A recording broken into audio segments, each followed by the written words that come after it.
राम राम राम हरे हरे, हरे कृष्ण कृष्ण कृष्ण हरे हरे.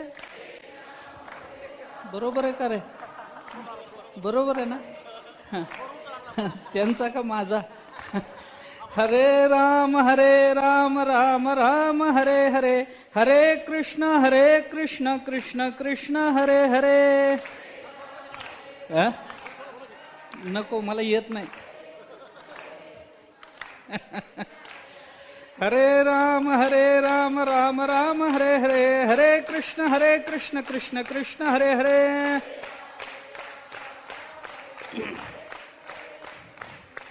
पुंडलिक वरदे हरि विठ्ठल श्री ज्ञानदेव तुका.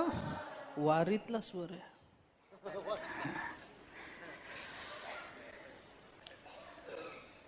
म्हणो निवेदा मूळभूत, गीता म्हणो हे होय उचित, आणि कही एकी येथ उपपत्ती असे.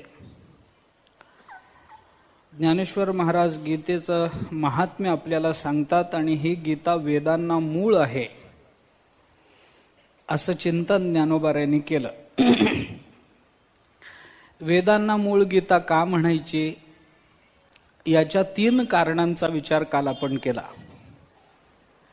वेदांना मूळ आहे म्हणण्यामध्ये वेद ज्याला गातात, ज्याचं चिंतन करण्यामध्ये, ज्याचं वर्णन करण्यामध्ये वेदाची परिसमाप्ती मानली जाते, तो जो परमात्मा तो स्वतःच्या मुखानं ही गीता सांगतो आहे. म्हणून म्हणजे वेदाचं चिंतन जिथे जाऊन थांबतं तो गीतेला प्रारंभ करतोय.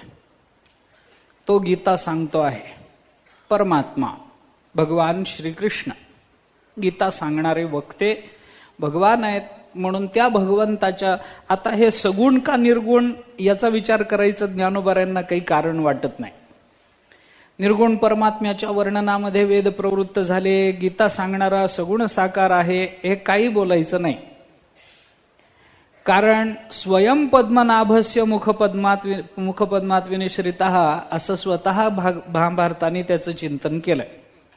गीता सुगीता कर्तव्या किंवा अन्य शास्त्र संग्रह या स्वयं पद्मनाभस्य मुखपद्मात विनिश्रितः, स्वतः भगवान ही गीता सांगतात असं महाभारतानेच म्हटलंय. एक. दुसरा विचार आपण काल केला होता की वेद परमात्म्याचं चिंतन करताना आतद व्यावृत्तीनं निषेधमुखानं करतो. न इति म्हणावं लागतं. हाच तो परमात्मा आहे असं वेदाला दाखवता येत नाही. तो हाच आहे याचा निर्देश करणं वेदाला शक्य नाही. मग काय करा? वेद काय, बाकीची शास्त्र काय? शेवटी अध्यारोप अपवादानच परमात्म्याच्या वर्णनाकडे प्रवृत्त होतात. उपाधीचा ओथंबा काल आपण बोललो. घेऊन श्रुती उभविती जिभा नामरूपाचा वडंबा करीती वाय. कारण वेदाला ही नामरूपात्मक उपाधी घेतल्याशिवाय त्याचं चिंतन करता येत नाही. काहीतरी आधी अध्यारोप करावा लागतो. जगताचा अध्यारोप करून मग त्याचा अपवाद करत बसायचं, आणि अपवाद झाला की मग खाली जे उरेल तेच ब्रह्म म्हणायचं. अरे खाली जे उरेल तेच ब्रह्म म्हणण्यासाठी जग कशाला सांगावं लागतं? अरे मग वजाबाकी कशी करायची? जग जर सांगितलं नाही तर त्याचा अपवाद कसा करायचा? ते सांगावं लागतं. भले ते नसेल परंतु ते सांगावं लागतं. शाळेमध्ये गणित शिकवताना असंच करावं लागतं गुरुजींना. थोडं गुरुजींना हे अध्यारोप अपवादाभ्याम तेच आहे, शाळेतलंच शिक्षण आहे हे एका अर्थानं. त्याच्याजवळ नसताना ते सगळं त्याला विद्यार्थ्याला गुरुजी शिकवतात. 5तून 5 गेले किती राहिले? 5तून 4 गेले किती राहिले? 1 राहिला, 0 राहिला, काय विद्यार्थ्याला कळणार आहे? मग ते गुरुजी काय करतात? त्याला 5 गोळ्या देतात. हे बघ तुझ्या खिशामध्ये 5 गोळ्या आहेत, आणि त्याच्यातल्या 4 काढून घेतात. आता किती राहिले मला सांग? तो म्हणतो 1 राहील. तसंच वेदाचं काम. त्याच्याजवळ पूर्वी गोळ्या नव्हत्या, त्या गोळ्या त्याला जबरदस्तीनं द्यायच्या. मग काढून कशाला घ्यायच्या? काढून घेतल्याशिवाय 1 कसं कळल? तसंच आहे हे. परमात्म्याच्या जगताचा विचार करायचं वेदांताला काय कारण आहे हो? अजातवादाच्या दृष्टीनं एकच परब्रह्म आहे, ज्याची सत्यता, ज्याची निरपेक्षता, ज्याचं अस्तित्व हे फक्त परमात्मा संबंधानंच जर हे बोलता येत असेल तर जगताच्या अस्तित्वाचा विचार करायचा, पुन्हा त्याचं मिथ्यात्व सांगायचं, मग मिथ्यात्व काढून घेतलं की मग त्याचं अधिकरण काय आहे हे सांगत बसायचं, आणि एवढं करूनही ते कळत नाही ते नाहीच. एवढं करूनही ते विद्यार्थी ढच. 5 दिले 4 काढून घेतले तरी 1 राहिलं म्हणून सांगता येत नाही. अशी वेदाची पद्धत आहे. परंतु गीता ही पद्धत अवलंबत नाही. अर्जुनाला सांगत असताना आबा ते असं असतं बाबा, ते जग असतं, मग ते असं असतं, मग त्याचा असा त्याच्याने दुःख होतं, मग त्याचा असा अपवाद करावा लागतो, मग त्याचं मिथ्यात्व कसं मानायचं, मग ते ज्ञानानं निवृत्त कसं होतं, मग त्याच्या मिथ्यात्वाची बाकीची लक्षणं काय काय असतात, मग दृश्य असूनही त्याला मिथ्या का म्हणायचं, या 12 भानगडी सांगत बसायला गीतेला वेळ नाही. युद्धभूमीवर आहे म्हणून ह्याच्यातून हे काढून टाकल्यावर खाली जे राहतं ते म्हणजे परब्रह्म. भगवान म्हणतात अरे ते बघू नको, मीच. तू दुसरीकडे बघूच नको. भगवंताने जिथं जिथं अहम हा शब्द वापरून सांगितलंय तिथं तिथं प्रत्यक्ष परब्रह्माचं प्रत्यक्ष दर्शन करून दिलं. त्याला शरण जा, अमकं कर, ते काही करू नको. मामेकम शरणम व्रज, मलाच शरण ये, मी आहे ना. परब्रह्म परब्रह्म म्हणजे काय? अरे मीच आहे. अवजानंती माम मूढा मानुष अहम ही सर्व यज्ञानाम. सगळीकडे जिथं जिथं अहम शब्द वापरून भगवंतानी सांगितलं. मम माया दुरत्यया माम एव ये प्रपद्यन्ते मायामेताम तरन्ति ते. अहम मम माम हे शब्द वापरून भगवंतानी जिथं जिथं निर्देश केला ते ते सगळं परब्रह्म. कोणतं परब्रह्म? वेदानी ज्याला न इति म्हणून सांगितलं. वेद जया गाती श्रुती म्हणती नेती नेती. बस, श्रुती त्याला न इति याचा अर्थ श्रुतीला कळत नाही असं नाही आहे. श्रुतीलाही ते कळतं, पण दाखवण्याच्या पद्धती वेगळ्या. खाली काय उरलं? तत्वता तत्व उरले ज्ञानी असी, ते त्यांच्याकडे. पण अर्जुना हे सगळं मीच आहे. उरणारा मीच, निर्माण करणारा मीच, ग्रास करून घेणारा मीच, शिल्लक राहिलेला मीच, तुझं स्वरूपही मीच. तू सुद्धा माझ्यापासून वेगळा नाही आहेस. आणि म्हणून भगवंताचं बोलणं, गीतेचं बोलणं हे एका अर्थानं वेदाच्या बोलण्यापेक्षा वेगळं का? कारण इथं न इति म्हणून अतद व्यावृत्तीनं नाही, विधिमुखानं गीतेनं भगवंताचा परिचय करून दिला. आणि विधिमुखानं सांगणं हे आधी असतं म्हणून मूळ. 2. आणि तिसरा विचार आपण केला होता, वेद भगवंताचे निश्वास आहेत आणि गीता भगवंताच्या मुखातून प्रकट झाली. निश्वासाचा मार्गच मुळात मुखातून आहे. कारण आपण काल बोललो, मी पुन्हा ते सांगत विस्तार करत नाही. म्हणून ज्ञानोबाराय म्हणतात की ही गीता वेदाला मूळ आहे असं मी तुम्हाला बोललो, त्याची ही उपपत्ती आहे, त्याचा हा कार्यकारण भाव आहे, म्हणून मी गीतेला मूळ म्हणतो. 1. आता ज्ञानोबाराय बोलतात एवढं एकच कारण आहे असं नाही ना बाबा. मग अजून एक कारण आहे, मी ज्या कारणाने गीतेला वेदाचं मूळ म्हणतो. म्हणून वेदा मूलभूत गीता म्हणो हे होय उचित. आणि काही एकी येथ उपपत्ती असे. अजून एक उपपत्ती मी तुम्हाला सांगतो. एक उपपत्ती मी सांगितली तुम्हाला, कारण वेद हे निश्वास आहेत आणि गीता मुखातून प्रसिद्ध झाली. हे एक कारण मी तुम्हाला सांगितलं. काय आहे? तरी जयाच्या निश्वासी जन्म झाले वेदराशी, तो सत्य प्रतिज्ञ पैजेसी बोलिला स्वमुखे. हे एक उपपत्ती झाली. हे म्हणून काल आपण बोललो निश्वास आणि स्वमुख याच्यावर जोर दिलं म्हणजे मूलभूत काय हे कळतं. ज्ञानोबाराय म्हणतात आता एवढी एकच उपपत्ती आहे असं नाही, अजून एक उपपत्ती मी तुम्हाला सांगतो. कशा करता? एक उपपत्ती सांगून भागत नाही का? कार्यकारण भाव कळाला, विषय संपला. एकदा कुठल्याही अर्थाने का असे ना, एक असेल अनेक असेल, वेगवेगळे कार्यकारण भाव सांगण्यातून काय मिळणार आहे? एकदा तत्वनिश्चय झाल्यानंतर पुन्हा कार्यकारण भावाला काय किंमत राहते? परमात्मा एक आहे, एकच परमात्मा आहे असं कळल्यानंतर जगन्मिथ्यात्व सांगण्याला काय किंमत आहे मला सांगा. ज्याला परमात्म तत्वाचं अबाधित्व कळालेलं आहे, एकरूपत्व कळालेलं आहे, त्याच्याकरता जगन मिथ्यात्वाला काही किंमत नाही. ज्याला परमात्म्याबरोबर जगत सत्यत्व भ्रांती आहे त्याला जगन मिथ्यात्व कळावं, सांगावं लागेल, त्याचं महत्व पटवून द्यावं लागेल, या ना त्या प्रकारानं काहीतरी करावं लागेल. पण ज्ञानोबा एक उपपत्ती सांगून थांबत नाहीत, दुसरी एक उपपत्ती सांगतात. काय कारण आहे दुसरी उपपत्ती सांगायचं, त्याचा एक थोडा विचार आहे. कारण असं आहे की श्रोत्यांना प्रत्येक वेळेला एकच उपपत्ती कळेल असं नाही. कारण उपपत्ती कार्यकारण भावाचा विचार हा नेहमीच तत्वजिज्ञासेतून किंवा तत्वजिज्ञासेच्या माध्यमातून होईल असं नाही. काही वेळेला तो कार्यकारण भाव भावनेला पटावा लागतो, काही वेळेला तो कार्यकारण भाव बुद्धीला पटावा लागतो, काही वेळेला तो कार्यकारण भाव अंतःकरणाला पटावा लागतो, काही वेळेला तो कार्यकारण भाव अनुभवाला यावा लागतो. ज्या पद्धतीनं ज्याची धारणा असेल तो कार्यकारण भाव त्याला पटेल. सगळ्यांना सगळंच पटेल असं नाही. दुसरा एक विचार मी सांगतो. उपपत्ती भिन्न सांगायचं कारण काय? कारण सरळ आहे, एकाच कार्यकारण असं आहे, घडलेल्या घटनेच्या कार्यकारण भावाच्या अनेक उपपत्ती तोच सांगू शकतो ज्याच्याकडे काही बुद्धीचं वैभव आहे. ज्याला एकच, अरे असं असं झालं, का झालं, अमुक असं होतं, तमुक तसं होतं म्हणून तसं झालं, संपलं. काय बुद्धीचं फार मोठं वैभव नाही त्याच्यामध्ये. अनेक कार्यकारण भावाची संगती लावून देणं हे बुद्धीचं वैभव आहे. ते ज्ञानोबारायांजवळ आहे बुद्धीचे वैभव. बुद्धीचं वैभव दुसऱ्यांकडे नाही. आपल्याला उदाहरण म्हणून जर सांगायचं झालं तर लक्षात घ्या, भगवान श्रीकृष्ण अवताराला आले आणि 5व्या दिवशी ती पुतना गेली. त्या पुतनेचा उद्धार भगवंतांनी केला. आपण नेहमी काल्याच्या वगैरे कीर्तनामध्ये हे सगळं सांगतो, भागवतामध्ये अनेक वेळेला ऐकतो.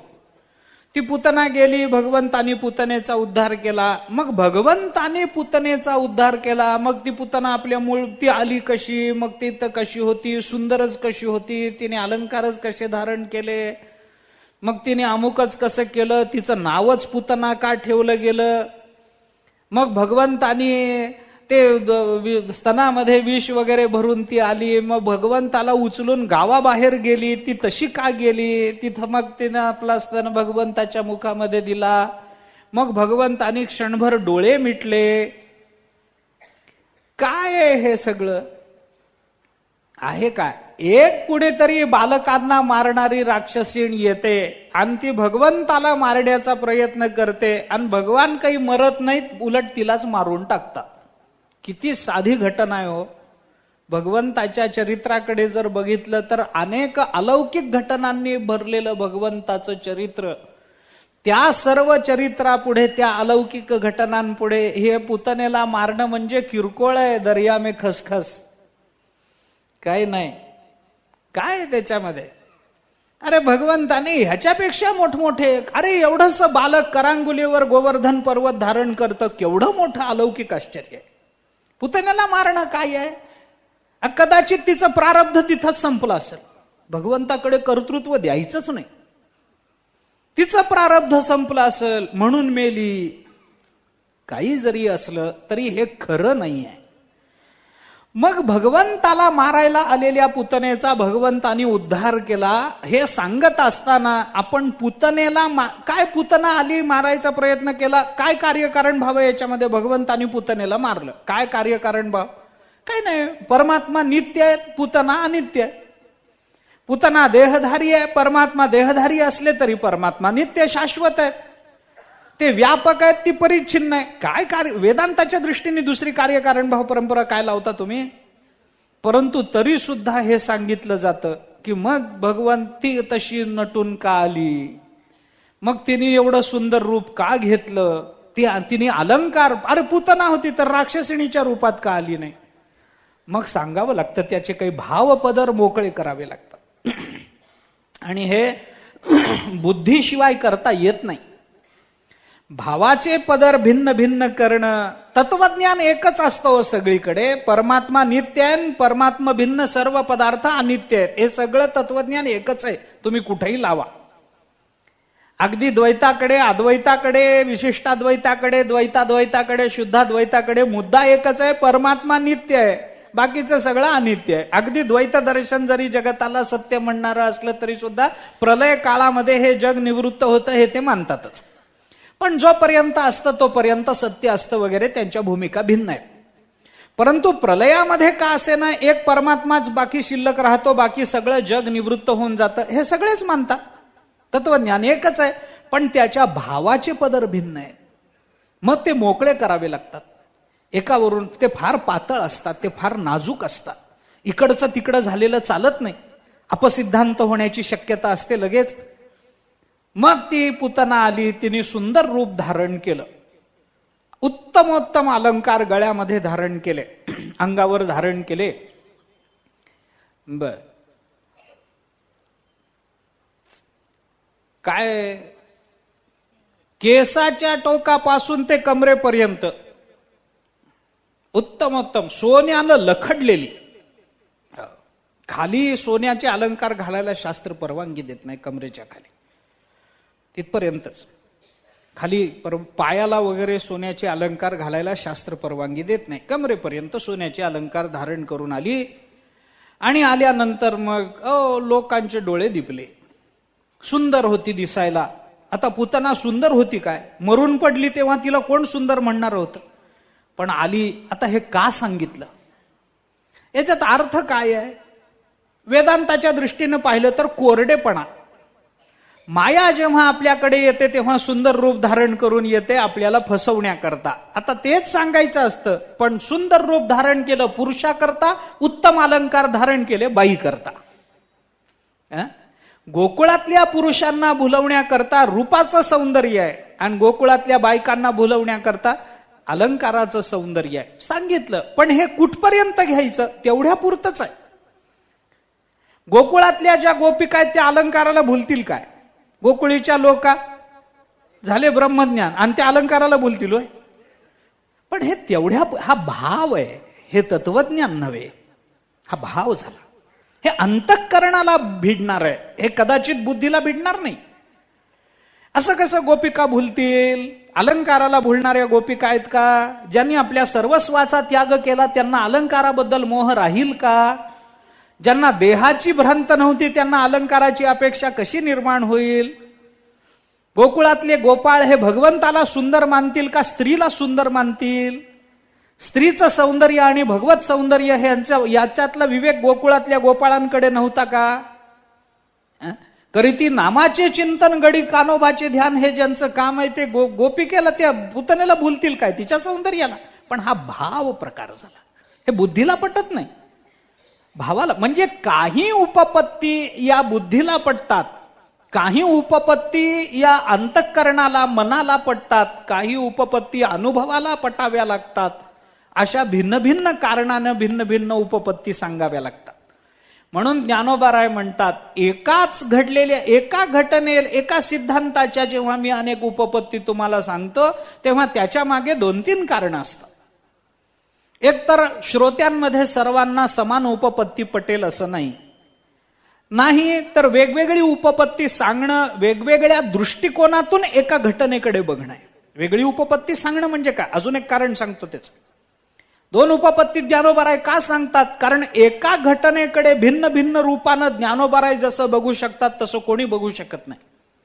साधं उदाहरण मी आपल्याला सांगतो. एक सूर्य आहे, सूर्याचा विचार ज्ञानोबारायांनी ज्ञानेश्वरीमध्ये केला, किती भिन्न भिन्न पद्धतीनं केला.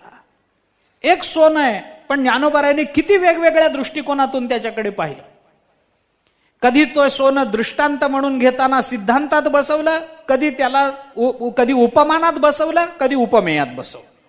एकच सूर्य कधी उपमानात बसवला, कधी उपमेयात बसवला. म्हणजे सांगायचा जरी परमात्मा असला आणि सूर्याचा जरी दृष्टांत दिलेला असला तरी सुद्धा उपमेयाला भिन्न भिन्न रीतीनं वापरणं हे ज्ञानोबारायांचं कौशल्य आहे. कौशल्य कसलं? ज्ञानोबारायांच्या डाव्या हाताचा मळ आहे. काय अजून बोलायचं? सहज लीलया ज्ञानोबाराय दृष्टांत फिरवत असतात. लीलया काही कष्ट नाही ज्ञानोबारांना. अरे गुरुतीर्थ ज्ञान सारखा सिद्धांत ज्ञानोबारांनी दृष्टांत म्हणून आपल्या समोर टाकावा. काय ताकद असेल. जग ज्याला सिद्धांत सिद्धांत म्हणून भुलतं, हजारापैकी 900 प्रवचनकारांच्या प्रवचनाची ओवी तीचा, गुरुतीर्थ ज्ञान, ज्ञानी आत्मदर्शन. हे प्रवचनाची ओवी आहे, पण ज्ञानोबारांच्या दृष्टीनं दृष्टांत आहे.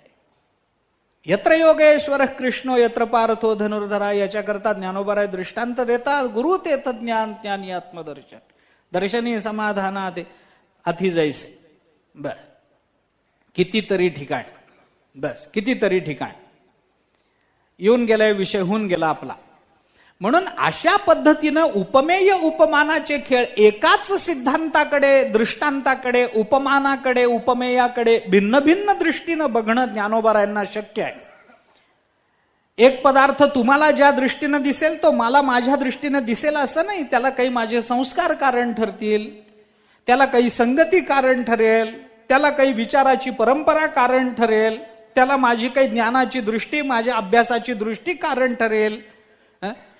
त्यावेळेला तत्कालीन माझ्या अंतःकरणावर जे काही भावपरिणाम होत असतात ते परिणाम त्याला काही कारण ठरतील.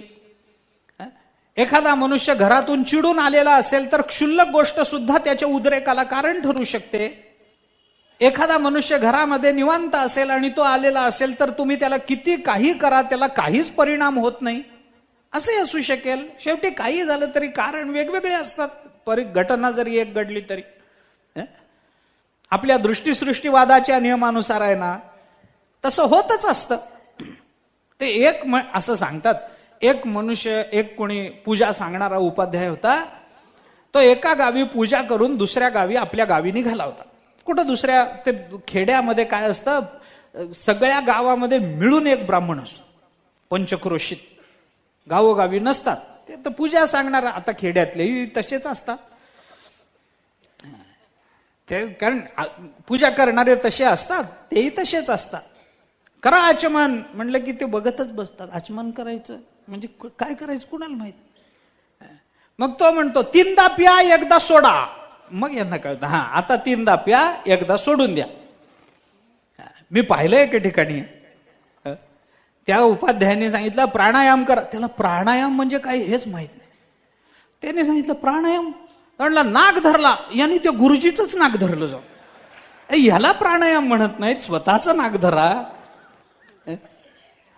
कुठं असतं असं. आता तेवढं शिक्षण झालेलं नसतं, कुठंतरी थोडंफार ऐकलेलं, वाचलेलं, पाहिलेलं, कुणाकडे तरी थोडं शिकलेलं, शुद्ध अशुद्ध, पण भागवतात काही का असेना. लोकांची श्रद्धा निर्माण होते. एक कोणी असा पूजा सांगणारा उपाध्याय गुरुजी दुसऱ्या गावी गेला होता. तिथली पूजा सांगून आपल्या गावी परत येत होता. संध्याकाळची वेळ झालं.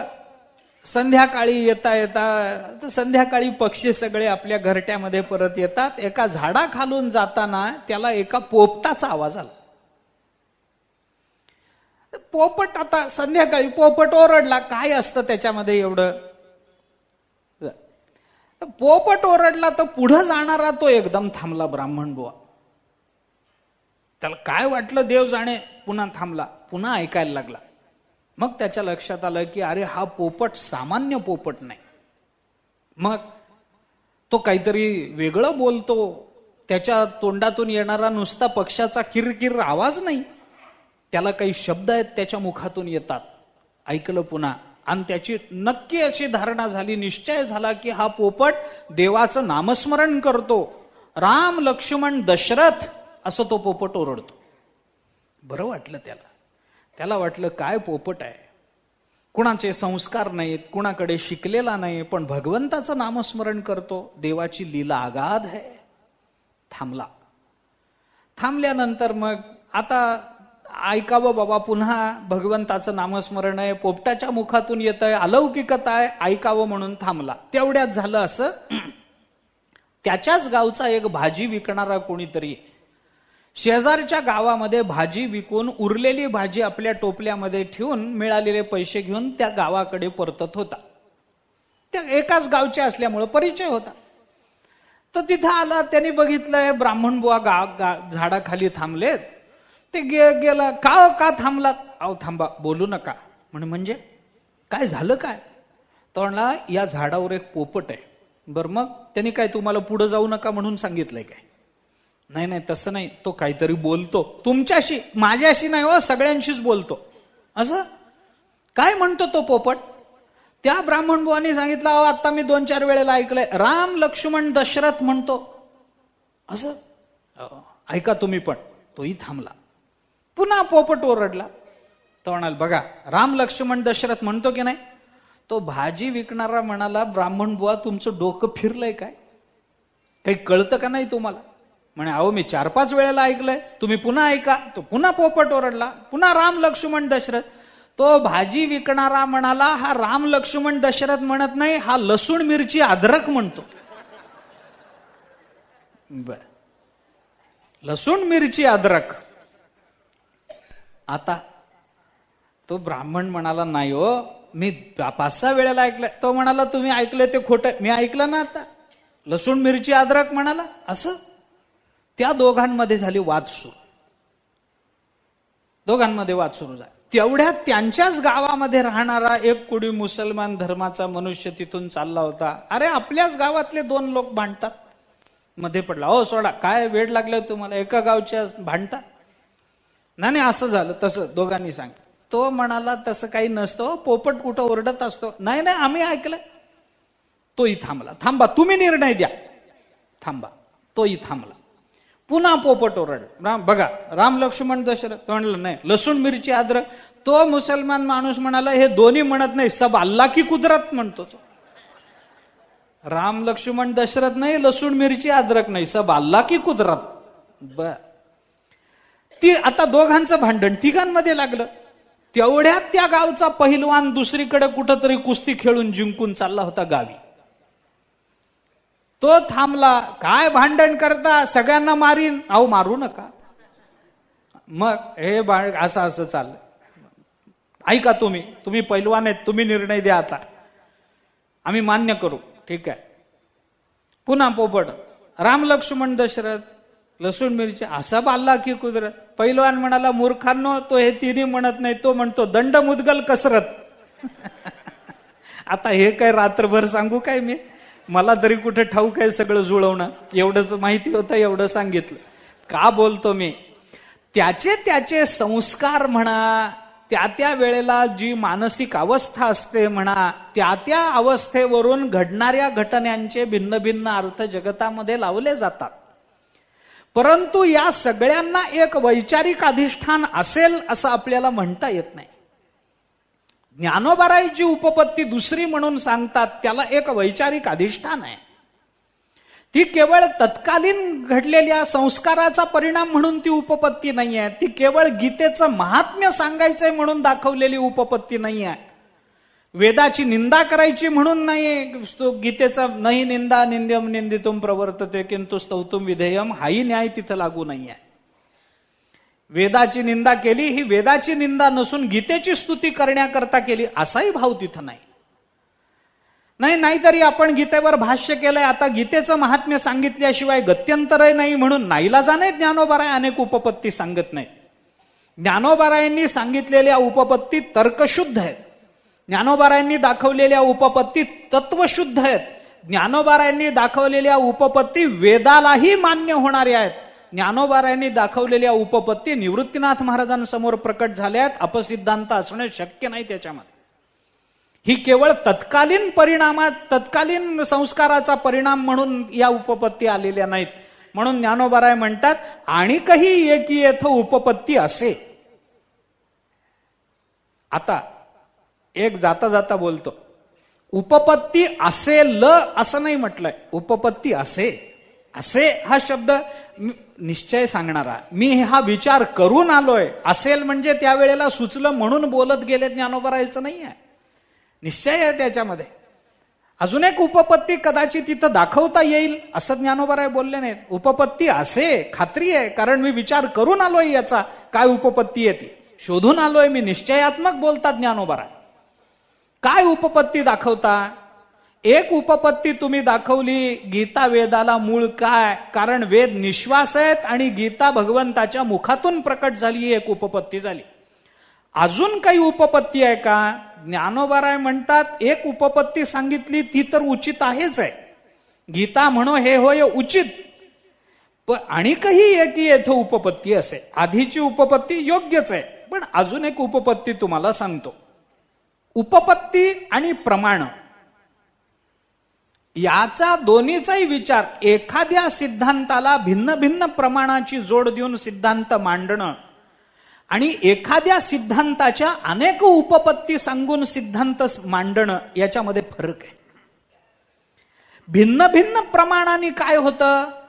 सिद्ध असलेला सिद्धांत काय, त्याच्यामध्ये फक्त मजबूती येते, त्याच्यामध्ये फक्त निश्चय प्रकट होतो की बाबा असा असा सिद्धांत आहे, याला या उपनिषदात हे प्रमाण आहे, त्या उपनिषदात ते प्रमाण आहे, गाथ्यामध्ये अमकं प्रमाण आहे, नामदेवराय असं म्हणतात, नाथ महाराज असं म्हणतात, ज्ञानोबारायांची ही ओवी अशी आहे, तुकोबारायांचं असं आहे, जनाबाईंनी असं म्हटलंय, नामदेवरायांनी तसं म्हटलंय.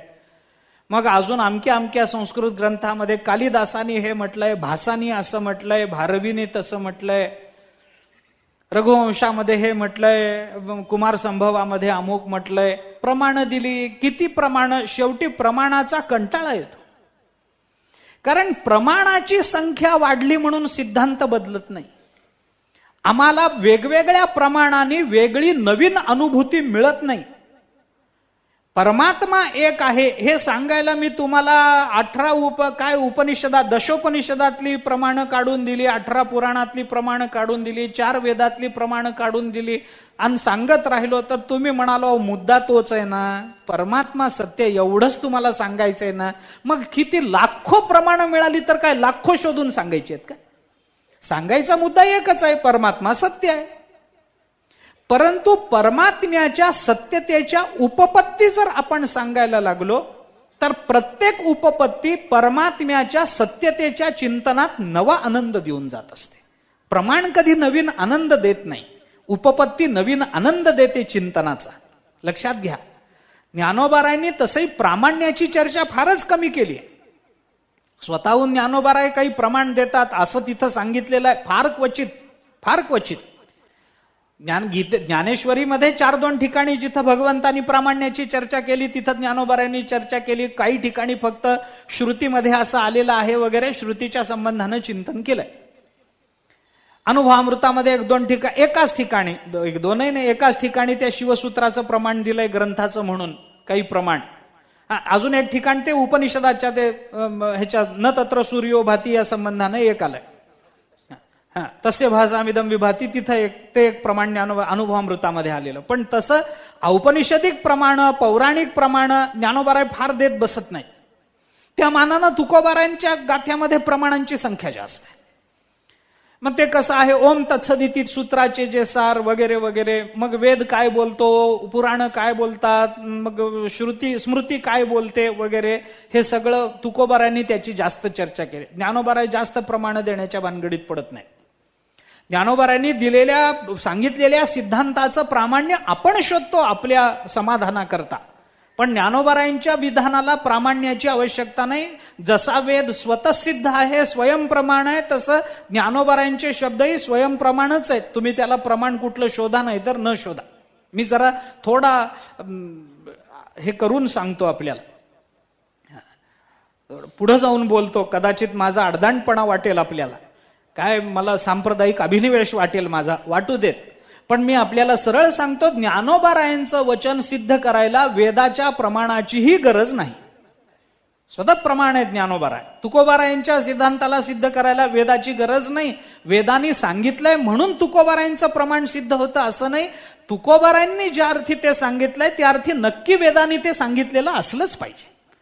त्याचं प्रमाण शोधणं न शोधणं आपल्या सामर्थ्याच्या बाहेरचा आतला असेल, आपल्या समाधानाकरता असेल. पण ज्या अर्थी ते ज्ञानोबाराय बोलतात त्या अर्थी ते वेदाच्या बाहेरचं बोलत नाही. अरे वेदबाह्य बोले तर तुकोबारायांना पटत नाही, ज्ञानोबारायांना पटत नाही. ते स्वतः कसे बोलतील वेदाच्या बाहेरचं? ज्या अर्थी हा विश्वास आहे, काही झालं तरी संप्रदायाचा हे विश्वास आहे, निष्ठा आहे ती. असो, म्हणून ज्ञानोबारायांचं का मी बोलतो, प्रमाणाचं वैपुल्य आणि उपपत्तीचं वैपुल्य याच्यामध्ये फरक काय पडतो हे लक्षात घ्या. प्रमाणाचं वैपुल्य रस घालवून टाकतं आणि उपपत्तीचं वैपुल्य रस निर्मिती करतं. मला बोलायचंय काय लक्षात घ्या. आता पुन्हा तेच आहे, भागवतामध्ये भगवंताच्या ज्या लीला सांगितल्या त्या लीलांमध्ये आम्हाला प्रत्येक वेळेला आनंद का मिळतो मला सांगावं. कारण उपपत्ती वेगवेगळ्या आहेत. भगवान निघाले, मग असं झालं, तिथं तसं झालं, भगवंताच्या पायाला लागून यमुना दुभंगली, त्याची भिन्न भिन्न कारणं सांगितली की वाटतं मागच्या वेळेसपेक्षा नवीन सांगितलं हो तुम्ही. असं कीर्तनकारांना ही कथा आम्ही ऐकली नव्हती कधी काल्याच्या कीर्तनामध्ये. अहो मला सांगा, दाढी वेणीची गाठ ही कथा इथं कुणाला माहिती नाही सांगा. भगवान गेले घरामध्ये, ती गोपिका नवऱ्याच्या जे शेजारी झोपली होती त्याची दाढी हिची वेणी घेतली, भगवंतानी गाठ मारून टाकली आणि कुणाला सुटे ना, हे कुणाला माहित नाही. सगळ्यांना माहिती आहे. पण सगळ्यांना माहिती असलं तरी आत्ता जर मी सांगायला लागलो तर आनंद तेवढाच आहे का नाही? तेवढाच आनंद आहे. कारण का, त्याचं कारण मी आपल्याला सांगतो. त्याच्यामध्ये प्रत्येक वेळेला नवीन काहीतरी आपल्याला लक्षात येत जातं, प्रत्येक वेळेला नवीन काहीतरी कार्यकारण भाव सापडतो, म्हणून ते रस निर्माण करणं. उपपत्ती रस निर्माण करते, प्रमाण सिद्धी करता बाजूला होऊन जातं. म्हणून प्रमाणाचं वैपुल्य वृक्षता निर्माण करतं आणि उपपत्तीचं वैपुल्य रस निर्माण करतं. म्हणून ज्ञानोबराय म्हणतात, मी तुम्हाला दुसरी उपपत्ती सांगतो. काय उपपत्ती सांगता? आणि काही एकी येथ उपपत्ती असे. ठीक आहे, काय उपपत्ती आहे? ज्ञानोबारायांनी ती उपपत्ती सांगताना एक सिद्धांत आपल्या समोर मांडला. ज्ञानोबाराय म्हणतात, जे न नशतु स्वरूपे जयाचा विस्तारू जेथ लपे ते तयाचे म्हणिपे बीज जगी. एक बीजाचं लक्षण ज्ञानोबारायांनी सांगितलं. लक्षण सांगितलं, असाधारण धर्मो लक्षणा. काय लक्षण आहे? बी आता का हे का निघालं? हा विचार का निघाला? कारण पहिल्यांदा ज्ञानोबाराय असं बोलले, एवं वेदाचे मूळ सूत्र सर्वाधिकारैक पवित्र. श्रीकृष्णे गीताशास्त्र प्रकट केले. याच्यामध्ये वेदाचं मूळ सूत्र असं जे म्हटलं त्याची कारण परंपरा ज्ञानोबाराय जबाबदारीनं सांगताय. हा विषय तिथून निघाला आणि मग ज्ञानोबाराय म्हणतात, हे मूळ सूत्र, मूळ म्हणजे बीज, हे सगळं गीता वेदाचं बीज आहे असं म्हणताना बीज म्हणजे काय हे पहिल्यांदा लक्षात आलं पाहिजे. मूळ म्हणजे काय हे लक्षात आलं पाहिजे. अरे मूळ म्हणजे काय? झाडाचं मूळ असतं तसं मूळ, ते तसं वेदांताला चालत नाही, उपपत्तीला ते चालत नाही. ढोबळ मानानं बोलणं उपपत्तीला चालत नाही. भगवंतानी पुतनेला मारला असेल, कशा करता तरी आले असेल, मारलं असेल, हे चालत नाही. का मारलं हे सांगावं लागतं. मग पुतना म्हणजे ती अविद्या कशी, अविद्येचा नाश परमात्माच कसे करू शकतात. मग भगवंतानी तिथं 2 क्षण डोळे मिटले दूध पिताना, मिटले असतील, त्याच्यात काय, पापण्याची उघडझाप होतच असते, असं चालत नाही उपपत्तीला. त्याच्यात काय एवढं ढोबळ मानानं बोलणं उपपत्ती स्वीकारत नाही. त्याला काटेकोरपणा पाहिजे उपपत्तीला, काटेकोरपणा लागतो. मग का बाबा डोळे मिटले? असं आहे, अमुक करण्याकरता तमुक करण्याकरता. बाबा मला काही विष प्यायची सवय नाही, विष प्यायची सवय भगवान शंकराला. मी विष, आता इथं स्तनामध्ये विष आहे, मला विष प्यायची सवय नाही, मी तर अजून लहान आहे, पण विष प्यायची सवय भगवान शंकराला आहे. मग शंकराचं स्मरण करून विष कसं पचवायचं याचं काय सामर्थ्य त्यांच्या ध्यानातून म्हणे भगवंतानी क्षणभर डोळे मिटले आणि त्या ध्यानातून शंकराचं सामर्थ्य स्वतःकडे घेतलं आणि ते विष पचवलं. ते डोळे मिटले. आता मला काही काल्याचं कीर्तन करायचं नाही, पण उपपत्ती कशा वेगवेगळ्या आनंद देतात हे सांग. म्हणजे भगवंताच्या पोटामध्ये अनंत ब्रह्मांड आहेत, अनंत ब्रह्मांडे उदरी हरिहा बालकनंदा घरी, अनंत ब्रह्मांडे एकी रोमी ऐसे धेंडे वगैरे. भगवंताच्या पोटामध्ये अनंत ब्रह्मांड आहेत. मग त्या ब्रह्मांडातल्या जीवांना असं वाटलं की आता जर हे विष आपल्यात आलं तर आपण मरून जाऊ. मग भगवंतांनी डोळे मिटले आणि त्यांना समजावून सांगितलं की अप्पा तुम्ही घाबरू नका, मी घशाच्या खाली उतरू देत नाही. मला शंकरांनी असंच शिकवलंय, घशाच्या खाली उतरू द्यायचं नसतं विष. मग ते समजावण्याकरता मग डोळे मिटले. कोणताही मनुष्य 2-3 गोष्टी एकाच वेळेला करायच्या असतील तर काय करावं याचं क्षणभर डोळे मिटून विचार करतो. बायकोने सांगितलं भाजी आणा, येता येता दूध आणा, आणि तिकडे जाता जाता हा निरोप देऊन जा. किती कामं सांगितली?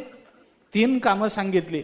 मग तो मनुष्य डोळे मिटून विचार करतो, आधी इकडून गेलो तर ते निरोप देऊन मग भाजी बाजारला गेल, मग दुधाचं दुकानला, मग असंच जाऊ, प्रदक्षिणा होईल.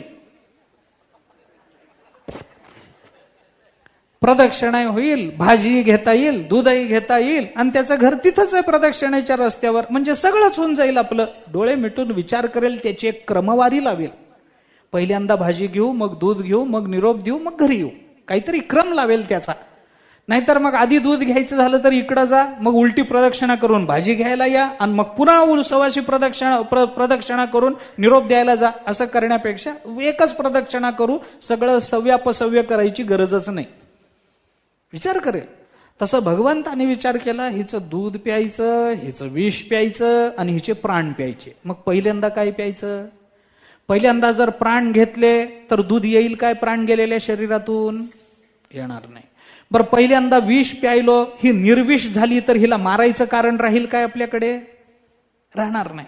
बरं, हिचं जर पहिल्यांदा दूध प्यायलो आपण तर ही आपली माता होईल, मग मातेला मारावं काय बालकाने? मग हिला मारायचं असेल तर काय क्रम लावला पाहिजे? विषही आधी पिता येत नाही, दूधही आधी पिता येत नाही, प्राणही आधी पिता येत नाहीत. मग तो क्रम लावण्याकरता भगवंत ही बरं वाटलं ना ऐकायला? बरं, ह्यालाच उपपत्ती म्हणतात. मला हेच सांगायचं, उपपत्ती हेच आहे. पण मी जर तुम्हाला हरिसूरींचा एखादा श्लोक म्हणून दाखवला असता या संबंधामध्ये तर प्रामाण्य मिळालाच ना. काहीतरी संस्कृत मध्ये म्हणाले बाबा, ज्ञानोबराय प्रामाण्याची चर्चा करत नाहीत, उपपत्ती सांगतात, रस निर्माण करतात. का हे गीता वेदाचं मूळ का? याच्याकरता हे ढोबळमानानं बोलून चालत नाही. मूळ म्हणजे काय, बीज म्हणजे काय याचं लक्षण सांगा आधी, मग का ते मूळ आहे हे आम्ही ठरवू. मग ज्ञानोबारायांनी लक्षण सांगितलं. ज्ञानोबाराय म्हणतात, जे न नशतु स्वरूपे जयाचा विस्तार जेथ लपे ते तयाचे म्हणिपे बीज जगी. 2 गोष्टी सांगितल्या.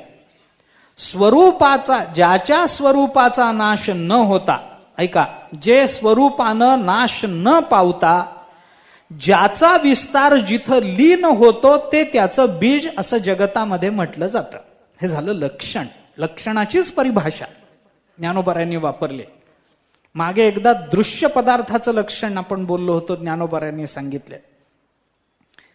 जाऊ द्या, तो विषय नाही, पण लक्षण सांगितलं. जेथ उपाधी उपहिताकारे भावाभाव रूप स्फुरे दृश्य जेथ, तिथंच आहे ते 18व्या अध्यायात चालेल. 3 अवस्था तिथंच आहे.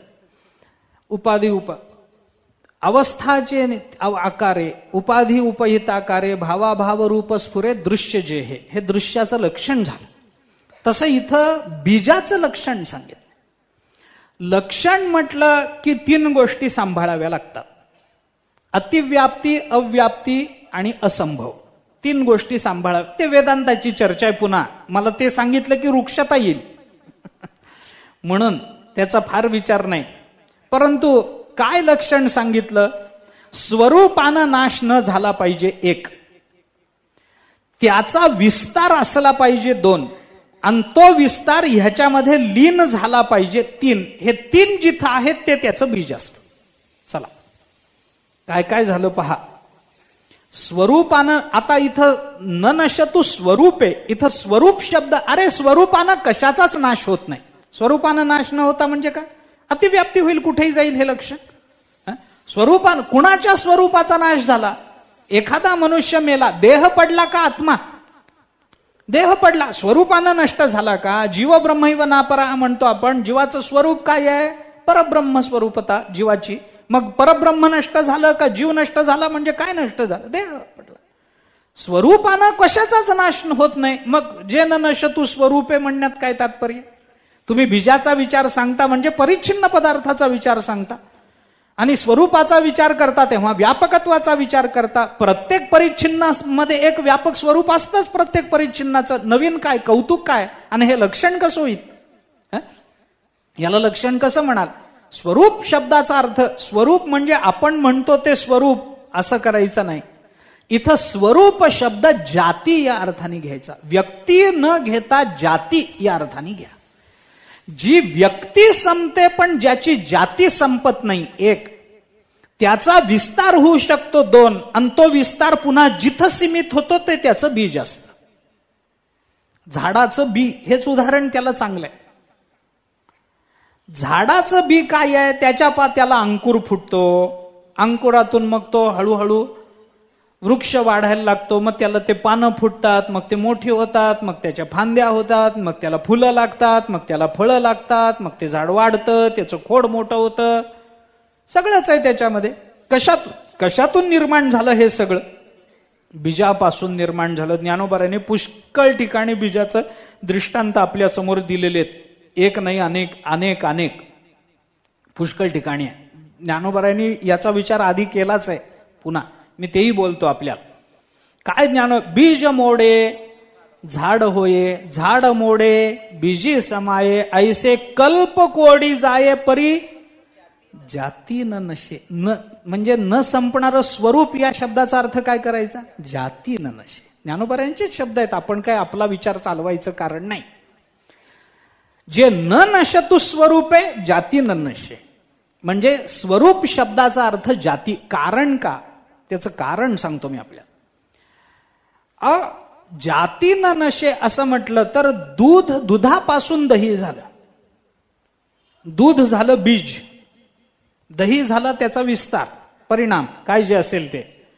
पण दुधाचं ज्या वेळेला दही होतं त्यावेळेला दूध राहतं का जातं? का दूध राहतं? दूध जातच ना. मग जातं म्हणल्यानंतर स्वरूपी न नशे कसं मानायचं? बर, अजून पुन्हा बीजाचा वृक्ष झाला. आता बीज राहिलं काय? एखादं बी आपण काय आंब्याचं झाड लावलं, काय ती कोय असते ती पेरली, त्याला अंकुर फुटला, मोठं झाड झालं, आंबे लागायला लागले. आणि मग माणसाला वाटलं चला आता याला आंबे लागायला लागलेत, आपापली कोय काढून घ्या. आता सापडेल कोय त्याला तिची खालची. मग बीजाचा ज्या वेळेला वृक्ष होतो तेव्हा बीज व्यक्ती म्हणून राहतं का जातं? बीज व्यक्ती म्हणून जाईल, ती कोय व्यक्ती म्हणून जाईल, पण झाडाच्या ठिकाणी जाती म्हणून शिल्लक राहील की नाही? जाती म्हणून शिल्लक राहील. कशावरून? कारण जशी जाती असेल तसंच झाड होतं म्हणून. असं होईल की नाही? मी जर हापूस आंब्याचं झाड लावलं असेल तर त्याला गावठी आंबे येतील काय? अरे कोय तर गेली ना हापूसची. आता कोणताही आंबा आला तरी पहिल्या वर्षी आंब्याने हापूसचा आंबा द्यावा, नंतर आंब्याने विचार करावा पहिलं वर्ष मी माझ्या जातीला जगलोय, आता मी आंबाच आहे की नाही, कोणताही दिला तरी, कोणताही दिला, गावठी आंबा, गोटी आंबा म्हणतात त्याला, छोटा, तो आंबा दिला काय, पायरी दिला काय, अजून कलमी आंबा दिला काय, तोतापुरी दिला काय, अजून काय प्रकार असतात माहित नाही मला, एवढीच माहिती आहे. ते आमच्याकडे आंध्रामध्ये बेनिशान एक मिळतो, बेनिशान आंबा, तो दिला काय, किंवा अजून ते कोकणामध्ये तिकडे गोव्याकडे एक मानकुराद म्हणून आंबा मिळतो, हापूसच्या वरचा समजला जातो, मानकुराद म्हणतात त्याला. हे ऐकूनच माहिती आहे. मग आंब्याच्या झाडाने विचार जर केला, असं चालत नाही, जसं बीज असतं तसंच ते झाड होणार. बस. ज्ञानोबारायांची भाषा आपण पहा. ज्ञानोबाराय म्हणतात, काय विसरलो, झाड जाणी जे फुले, मानस जाणी जे बोले, भोगे जाणी जे केले पूर्वजन्मीचे. झाड जाणी जे फुले, फुलावरून झाडाचा परिचय होतो, झाडावरून फुलाचा परिचय होतो. कोणत्याही झाडाला कोणतंही फूल लागलं असं चालत नाही. गुलाबाच्या झाडाला जुईचं फूल लागलं नाही, त्या जातीचं तेच लागणार, ती जाती राहते. ती काही व्यक्ती जरी राहिली नाही बीज तरी सुद्धा चालतं, परंतु म्हणून जाती न नशे, ज्ञानोबाराय बोलतात.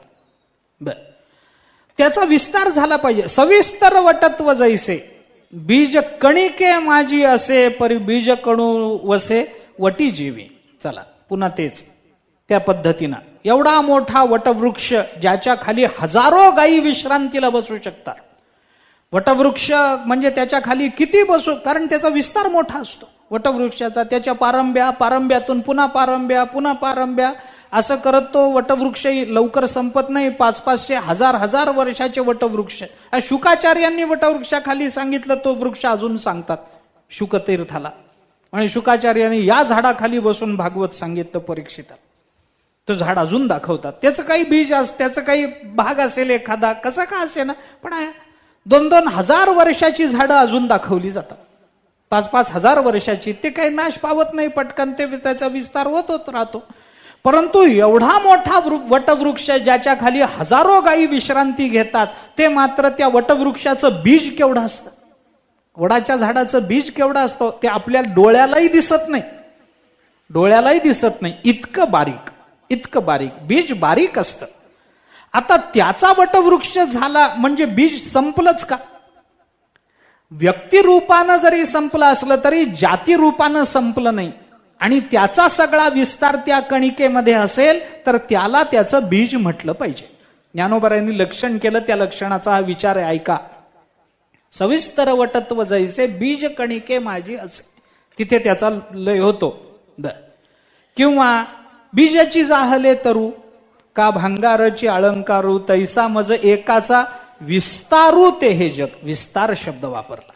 बीजाची जाहले तरू, बीजापासून वृक्ष होतो त्या पद्धतीनं.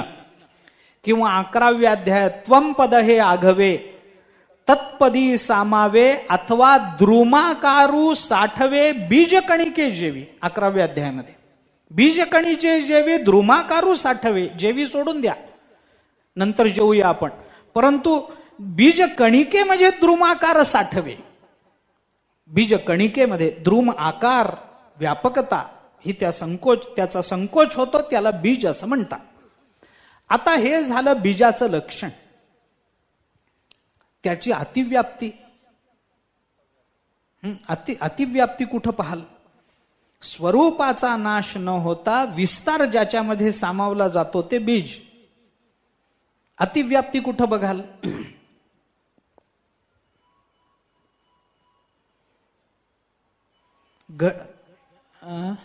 कोण काय म्हणालो?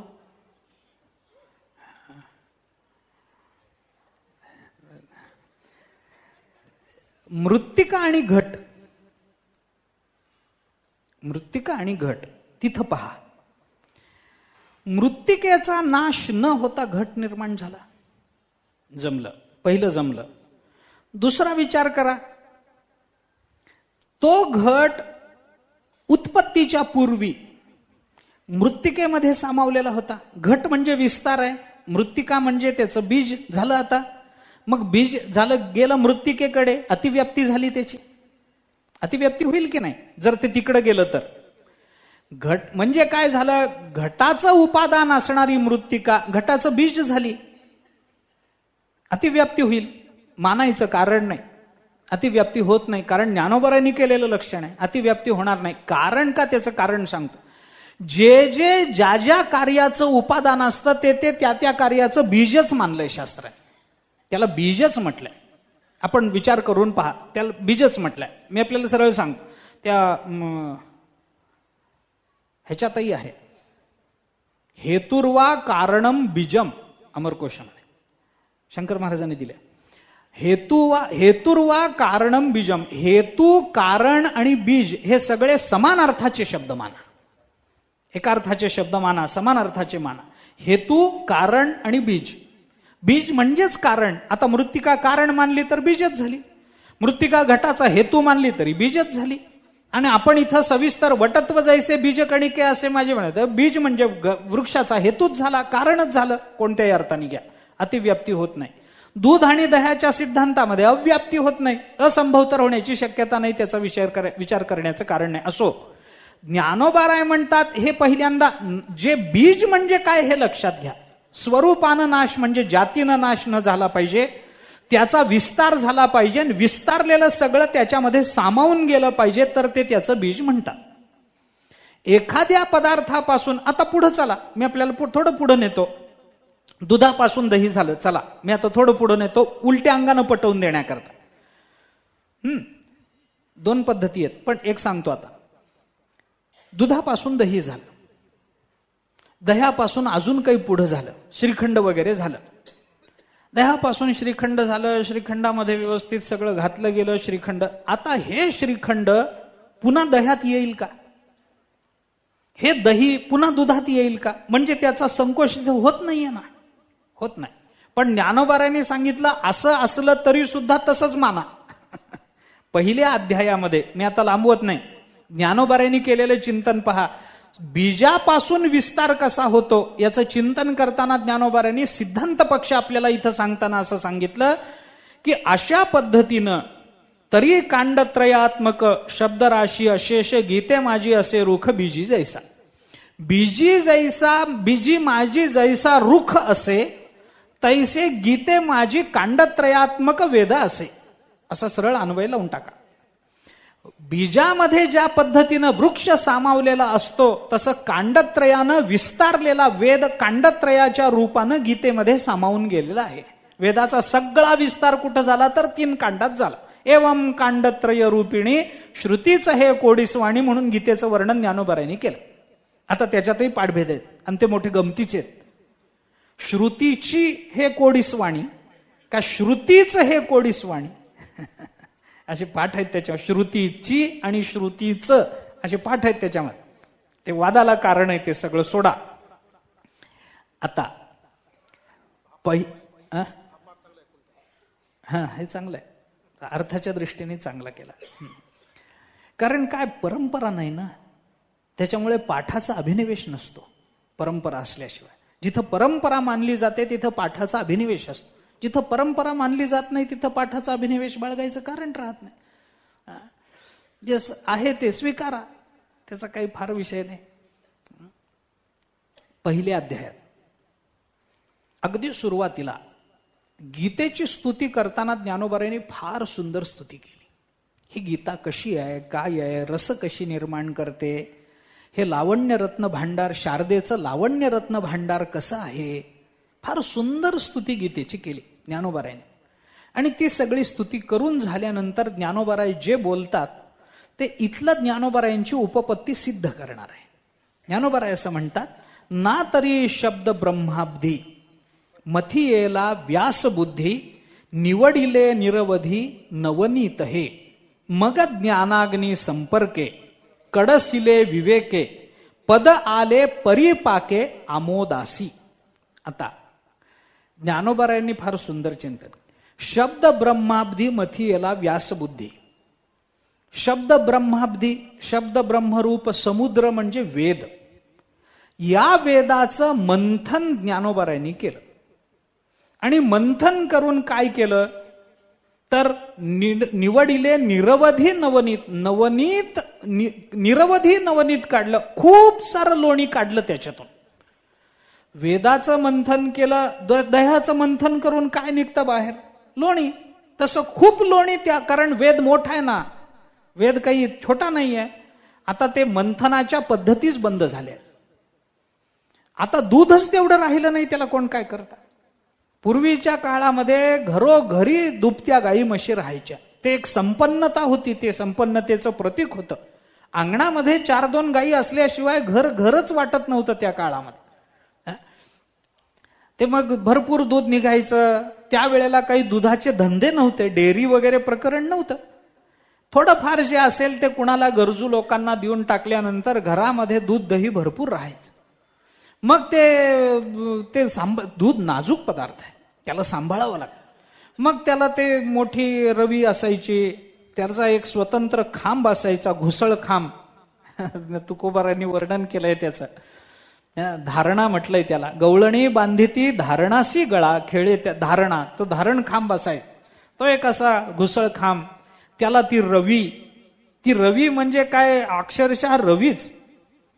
मोठीच्या मोठी रवी. त्याला खाली असे ते मोठे त्याचे फाळ, त्याचे ते फाकवून, त्या बांबूला फाकवून मध्ये ते बद्दे बिद्दे लावून ते केलेलं, त्याच्या ते घुसळायचं ते एक मोठं कामच होतं.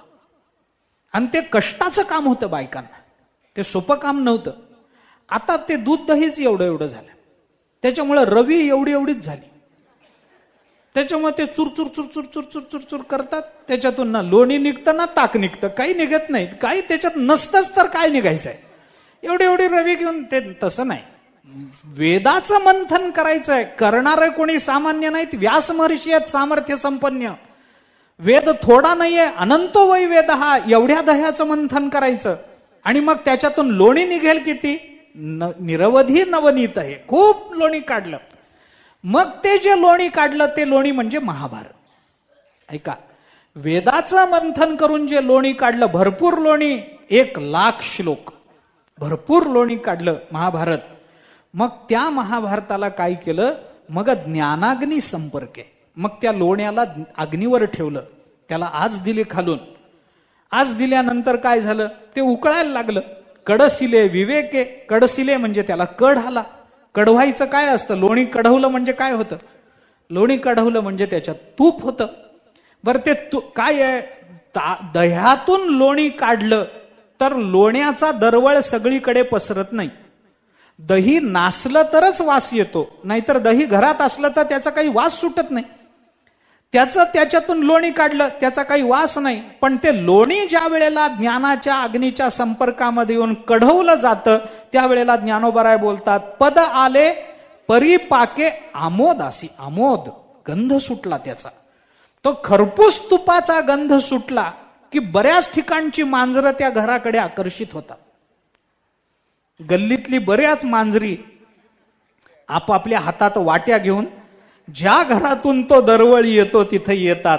आम्हाला थोडं द्यावं, ताजं कडवलंय, अहो संपलं. बेरी असली तरी द्यावं, खालची खालची, कसंही जरी असलं तरी त्याच्या पोळ्या फार चांगल्या होतात. मग कडवलेलं रवाळ तूप मग ते घेऊन जाण्याकरता लोकांची गर्दी होते. मला सांगायचंय, ज्ञानोबराय बोलतात, असं वेदाचं मंथन केलं. त्या वेदाच्या मंथनातून नवनीत म्हणजे महाभारत काढलं आणि त्या महाभारताला ज्ञानाच्या अग्नीच्या संपर्कात आणून कढवून कढवून कढवून जे तूप काढलं ते तूप म्हणजे गीता. आता एवढा मोठं दही या तुपात आलं की नाही? तुपाच्या रूपानं आलं की नाही? म्हणजे एवढा मोठा वेदाचा विस्तार या तुपामध्ये सामावून गेला. म्हणून गीता हे त्या वेदाचं मूळ म्हणा, बीज म्हणा, हे ज्ञानोबराय बोलतात. ही ज्ञानोबरायाने दिलेली एक उपपत्ती झाली. आणि मग ज्ञानोबराय बोलतात, तरी कांडत्रयात्मक शब्दराशी अशेष गीते माझी असे रुख बीजी जैसा, म्हणून वेदाचे बीज श्री गीता होय हे मज, गमे आणि सहज दिसतही आहे. म्हणून वेदाचं बीज म्हणजे गीता हे आपल्याला या उपपत्तीनं कळूनही येतं आणि उपपत्तीनं आपल्याला ते दिसूनही येतं. दिसून कसं येतं ते ज्ञानोबराय पुढे दाखवणार.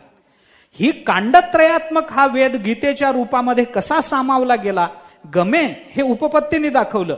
आणि सहज दिसतही आहे, हे दिसणं कसं आहे ते ज्ञानोबराय आता प्रत्येक अध्यायातून कांडत्रय कसे कसे विभागले गेले याचा विचार आपल्याला सांगून पुढे त्याचं चिंतन सांगणार आहे. तो विचार उद्याला. पुंडलिक वरदा हरी विठ्ठल. श्री ज्ञानदेव तुकाराम. विठ्ठला विठ्ठला विठ्ठला विठ्ठल. पुंडलिक वरदा हरी विठ्ठल. श्री ज्ञानदेव तुकाराम. सद्गुरु गुंडा महाराज की जय. सद्गुरु हरी महाराज की जय.